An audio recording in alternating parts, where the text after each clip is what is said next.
Castle, de Jane Austen. Carta primeira. Senhorita Margaret Leslie para Senhorita Charlotte Lutterell.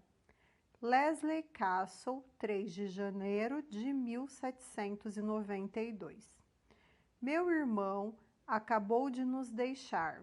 Matilda, disse ele ao partir. Você e Margarete cuidarão, tenho certeza, de minha queridinha, do mesmo modo que ela poderia ter sido cuidada por uma tolerante, afetuosa e afável mãe. Lágrimas lhe rolaram no rosto quando ele proferiu essas palavras. A lembrança daquela que tinha de forma tão libertina desgraçado o perfil da mãe e tão abertamente violado as obrigações conjugais o impediram de dizer algo mais. Ele abraçou sua doce filha e depois de apressadamente dizer adeus a Matilda e a mim, separou-se de nós e, sentando-se em sua carruagem, tomou o caminho de Aberdeen. Nunca existiu jovem melhor. Ele absolutamente não merecia os infortúnios porque passou na condição de casado. Marido tão bom para esposa tão ruim, pois você sabe, minha querida Charlotte, que a desprezível Louisa o deixou junto com a filha e a sua reputação. Algumas semanas atrás, na companhia de Danvers e da desonra. Nunca houve um rosto mais doce, uma forma mais bela ou um coração menos afável que os de Louise. A filha já tem os encantos pessoais da sua infeliz mãe. Tomara que herde do pai os traços morais. Leslie atualmente tem apenas 25 anos e já se entregou à melancolia e ao desespero. Que diferença existe entre ele e o pai? Sir George tem 57 e ainda permanece o belo e elegante rapaz, o alegre e lépido jovem que o seu filho realmente era cerca de 5 anos atrás e que ele tenta aparentar desde que posso recordar. Enquanto nosso pai circula pelas ruas de Londres, alegre, perdulário e imprudente, aos 57, Matilda e eu continuamos isoladas da humanidade em nosso velho castelo em ruínas, que se situa a 2 milhas de Perth, sobre uma enorme e saliente rocha, de onde se tem uma ampla vista da cidade e de seus aprazíveis arredores. Mas, embora isoladas de quase todo o mundo, pois não visitamos ninguém, exceto os Maclellans, os Mackays, os Macbeth e os Macduffs. Não somos nem melancólicas, nem infelizes. Pelo contrário, nunca houve 2 moças mais joviais, mais agradáveis ou mais espirituosas do que nós.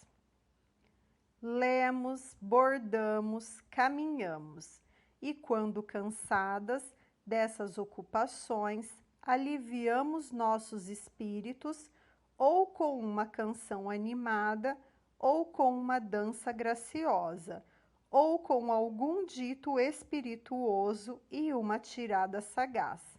Somos belas, minha querida Charlotte, muito belas, e a maior de nossas perfeições é que nós mesmas somos inteiramente indiferente a elas. Mas, porque me ocupo tanto comigo mesma, devo sim repetir os elogios à nossa querida sobrinha, a inocente Louisa, que está neste exato momento sorrindo num suave cochilo sobre o sofá. A adorada criatura acabou de fazer 2 anos.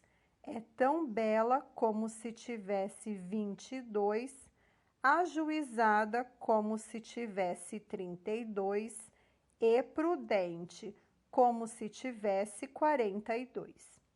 Para convencê-la disso, devo informá-la de que ela tem uma tez muito bela e traços muito delicados, que já sabe as 2 primeiras letras do alfabeto e que nunca rasga seus vestidos. Se ainda não a convenci da beleza, da sensatez e da prudência da menina, não tenho mais nada para apoiar minha afirmação. E você, portanto, não terá como se convencer disso, a não ser se vindo até Leslie Castle e vendo Louisa pessoalmente, decidindo por si mesma. Ah, minha querida amiga, como eu ficaria feliz em vê-la aqui dentro destas veneráveis paredes. Agora faz 4 anos que saí da escola e me separei de você. Que 2 corações tão ternos, tão intimamente ligados pelo traço da simpatia e da amizade, tivéssemos de ser tão amplamente afastados um do outro. É comovente demais. Moro em Perthshire, você em Sussex. Poderíamos nos encontrar em Londres, se meu pai se dispusesse a me levar até lá, e se sua mãe estivesse lá no mesmo período. Poderíamos nos encontrar em Bath, em Tunbridge ou em qualquer outro lugar, na verdade, se simplesmente pudéssemos estar no mesmo local juntas. Apenas temos de esperar que esse período chegue. Meu pai não deve voltar para nós até o outono. Meu irmão vai deixar a Escócia em alguns dias. Ele está ansioso para partir em viagem, jovem equivocado. Ele, em vão, tenta crer que mudar de ares vai curar as mágoas de um coração partido. Tenho certeza, minha querida Charlotte, que você se unirá a mim em preces pela recuperação, por parte do infeliz Leslie, de sua paz mental, que é imprescindível para a própria paz mental desta tua amiga, M. Leslie. Carta 2. Senhorita C. Lutterell para Senhorita M. Leslie, em resposta. Glenford, 12 de fevereiro. Devo lhe pedir 1000 desculpas por ter demorado tanto a agradecer. Querida Peggy, sua agradável carta, o que, acredite-me, eu não teria postergado tanto, não tivesse cada momento de meu tempo, durante as últimas 5 semanas, sido dedicado tão completamente aos preparativos do casamento de minha irmã, impedindo-me de dedicá-lo a você e a mim. E agora que me exaspera mais do que qualquer outra coisa, é o fato de o compromisso ter sido rompido e todo o meu trabalho jogado fora. Imagine como foi grande meu desapontamento, considerando-se que depois de eu ter trabalhado dia e noite a fim de organizar o jantar de núpcias para a data designada, depois de ter preparado rosbife, carneiro assado e feito sopa em quantidades suficientes para durarem toda a lua de mel do casal, sofri a humilhação de descobrir que eu estava grelhando, assando e cozinhando a carne e a mim mesma para nada. De fato, minha querida amiga, não me lembro de ter sofrido aborrecimento igual ao que enfrentei na última segunda-feira, quando minha irmã chegou correndo na despensa onde eu estava com o rosto branco como merengue e me disse que Henry havia caído do cavalo e fraturado o crânio, e o médico dissera que o estado dele era gravíssimo. Meu Deus, falei, não diga, ora, qual em nome de Deus será o destino de todos esses víveres? Nunca conseguiremos comê-los enquanto ainda estiverem bons. No entanto, vamos chamar o médico para nos ajudar.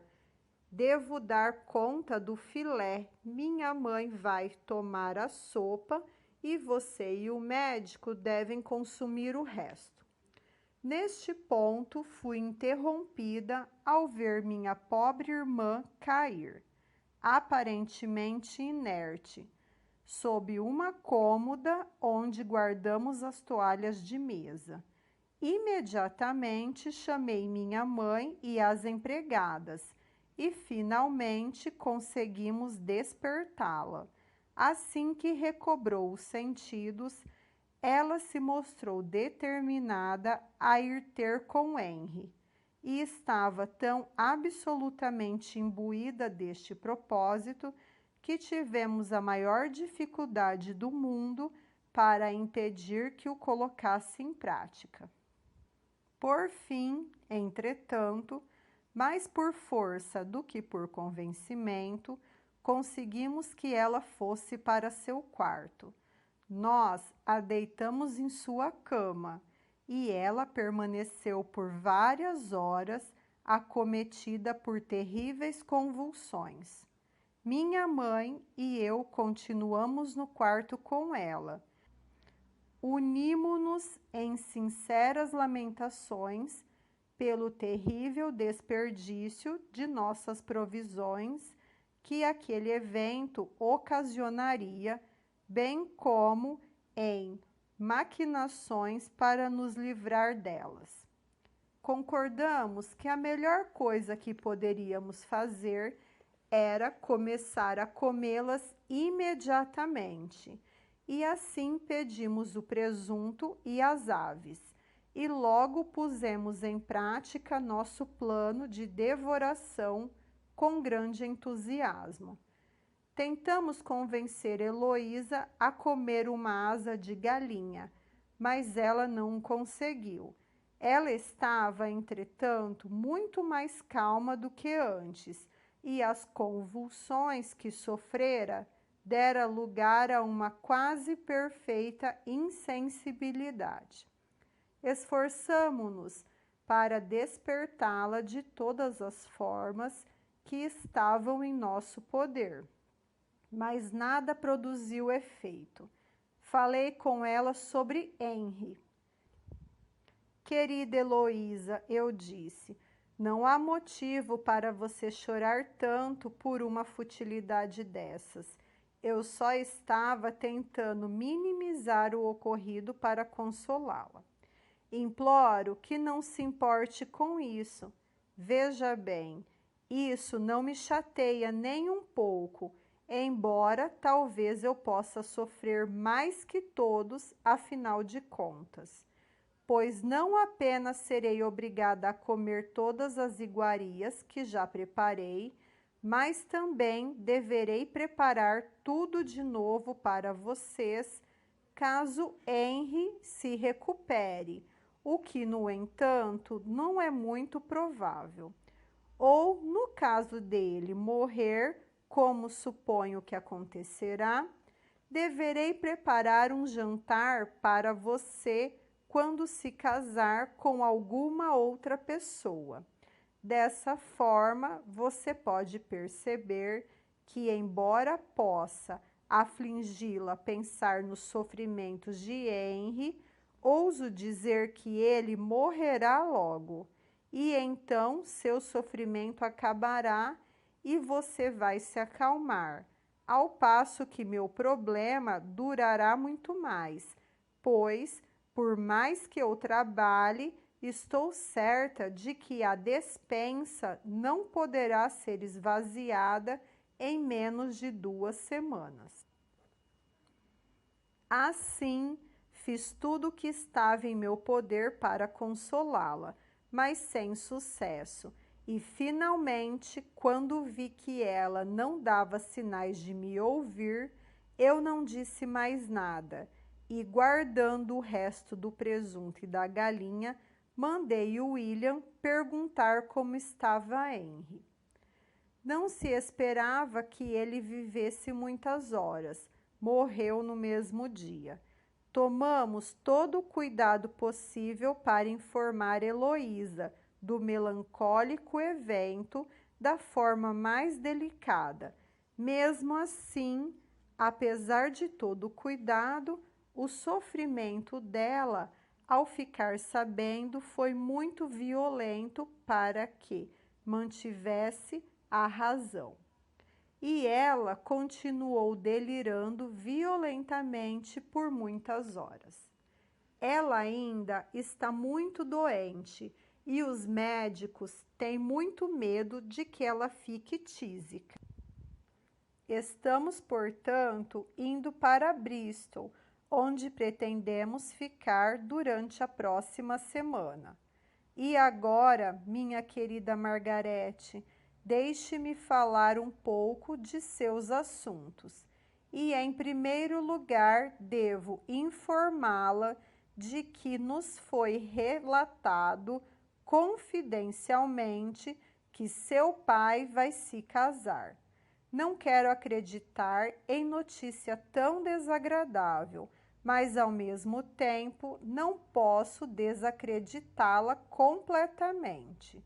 Escrevi para minha amiga Susan Fitzgerald, pedindo informações sobre o assunto. Como está agora em Londres, ela poderá fornecê-las. Não sei quem é a mulher, julgo que seu irmão está extremamente certo na decisão que tomou de viajar, pois isso talvez ajude a apagar de sua memória aqueles eventos desagradáveis que tanto o afligiram. Fico feliz em saber que, embora isoladas do mundo, nem você nem Matilda estão enfaradas ou infelizes, e que vocês nunca conheçam nada disso. É o sincero desejo de sua afetuosa amiga, C.L. P.S.